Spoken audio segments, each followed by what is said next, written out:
And now that Russia has invaded Ukraine, local experts are warning about the potential for cyber attacks. Yeah, even though the United States is not at war with Russia, we could be a target, and there are some things that you should look out for if that happens. There's a recognition that Russia is sophisticated, they're capable, and they are very good at sitting silently. Oh, I tell you what, I just heard a big bang right here behind me.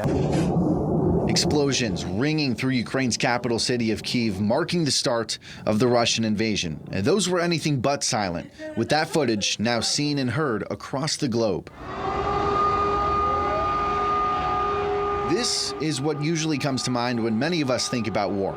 But now, we also have to consider the quiet attacks that go on in the cyberspace. Because if you can make a target unable to use water, power, sewer, whatever the resource might be, they're going to be focused on this problem, and then you can launch a much more effective physical attack because the target will be distracted. MSU criminal justice professor Tom Holt says Russia had made several cyber attacks on Ukraine in the days leading up to the invasion, targeting government and bank websites. There's been reports out of Ukraine of what's called wiping malware that has the capacity to essentially turn a computer into a brick, completely useless. So when those kinds of attacks are being observed, that means the risk of a serious cyber attack is high. And that threat is not isolated to Ukraine.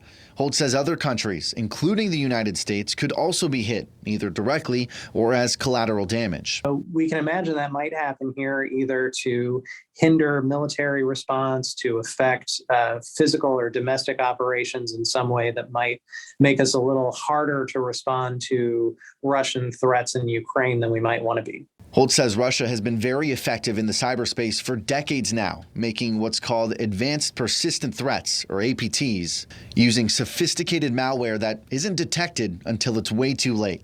The U.S. has been targeted multiple times in recent years, most notably in the 2016 presidential election.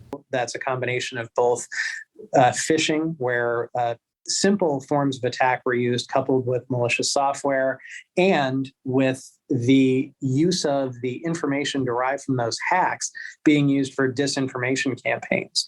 So far, no official word from the Department of Defense on any cyber attacks on the U.S.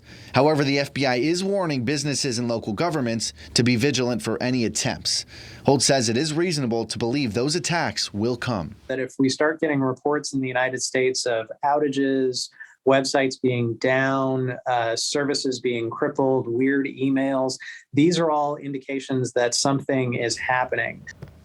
Yeah, because that is a possibility. Here are some of the things that Holt says you should consider doing to keep your information safe. Back up your computer.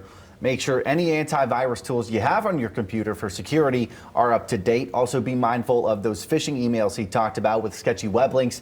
And of course, use a critical eye when looking at information online, because there is a chance, of course, that it might not be real.